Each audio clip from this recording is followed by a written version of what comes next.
Anyway, we're now going to turn our attention to the Inter-County Championship Section 1, which commences next week with North Midlands and Warwick Worcester. Joining us now is Warwick Worcester player and selector. His postings on Talking Bowls are guaranteed to raise a smile. He's a real gentleman. He's one of the game's real nice guys. But that's what he's told me to say anyway. It is, of course, Wayne Pascal Curran. How's that for introduction then, Wayne? That's brilliant, Mel. I'll give you the tenner later on. That's fine, okay. Okay, then, Wayne, we're not going to beat about the bush here. I mean, are Warwick Worcester going to be able to beat these lot from up the road, do you think? Well, we think we've selected a side and a green capable of doing that. Anything can probably happen on any given day, and North Midlands have got some fantastic greens to pick. I mean, we've been on Bedworth before, where they're taking us. 6 years ago, and I think it was about 60 shots we lost on there. It was the day of the famous Alan Powell speech at the end, and they obviously feel confident enough to take us back there. Although we did have 4-5 winners, I think, but we did have some heavy losers. So yeah, it'll be interesting. I say North Midlands, because they've got such good greens, that they can afford to play the more travelled bowlers, I think, away from home. Jamie Dunn, Darren Plenderleith, Stuart Nash, people who play a lot of competitions outside the area, and they're obviously going to be confident and that they can secure a result just like we are. I mean, like I said, you've just, the choice of greens interests me a little bit. I mean, you've picked the gravel, which I don't think is the Graham, which has been not used too much out in the past, but you've got a few extra hamsters in there, you Stevie Freer and the Saint and Colin Weaver and co are playing. But they're going to Bedworth as well, which is difficult. I mean, do you think you can put enough shots on at the Graham? The Graham's been muted now for a few years, and obviously for various reasons we've sort of shelved it. There was issues. I know you've said about balaclavas and whatnot, and there was issues with the ground, with health and safety purposes. But we've been and visited the venue, and we're convinced now that everything is in place for us to hold the county game. We can get round two and a half sides of the green.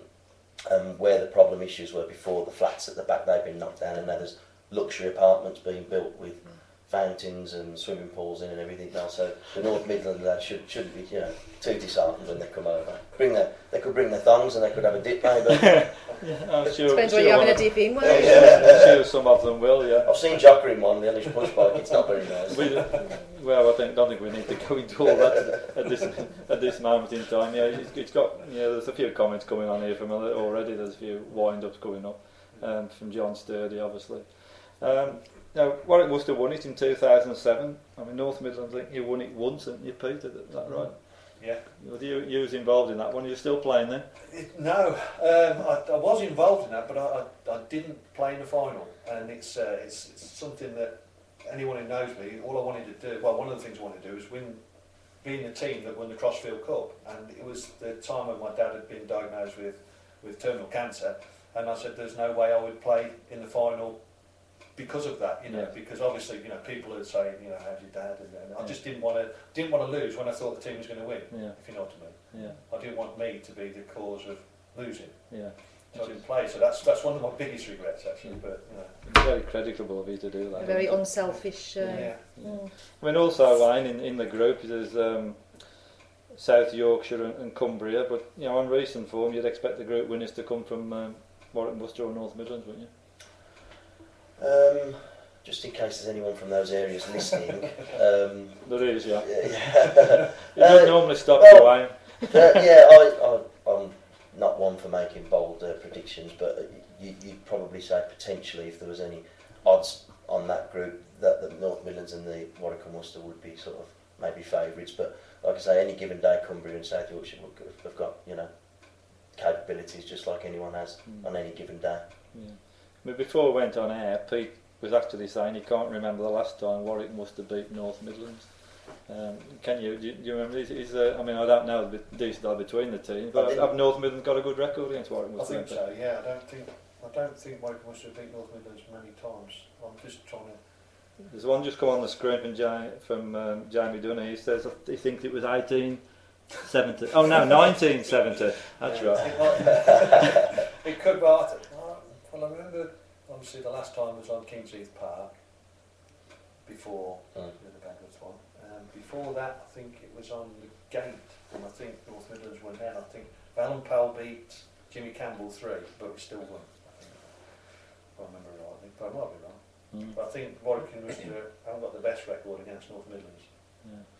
I mean, just as a neutral looking at it, I've looked at the draw. I think Warwick and Worcester perhaps are the stronger team over 24, from what I see. I wouldn't disagree. But the green at Bedworth, I think, is a big telling thing, isn't it? You know, and I wouldn't like to say who'd win, but at this minute in time, I just think that down green North Midlands has picked might just swing the balance.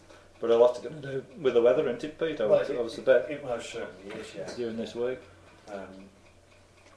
If I'm totally honest hand on heart, it's probably one of the weakest sides that North Midlands have probably ever fielded. On actual names, actually, would say. But, like I say, with the green, as long as it doesn't chuck it down with rain, then I think that the home side should get a result, shall we say. I don't know about away. I don't know if the Graham's going to be good enough, you know, to get enough shots to counteract what's going to happen at Bedworth. I might be wrong, but you know. Okay. Well, What's your opinion? What's your opinion? The Graham's unproven, you know. Yeah. But, in the last 2 years, we've bought a couple of greens into our. We've bought Forget Me Not, and we bought the Valley, which, you know, 2-3 years ago we hadn't used, and now they've become sort of greens in our, you know, in the pool of greens that we use. And I think the same opinion is of the Graham as well. You know, it's something we're willing to try, and we're all confident. And we had the team meeting last week.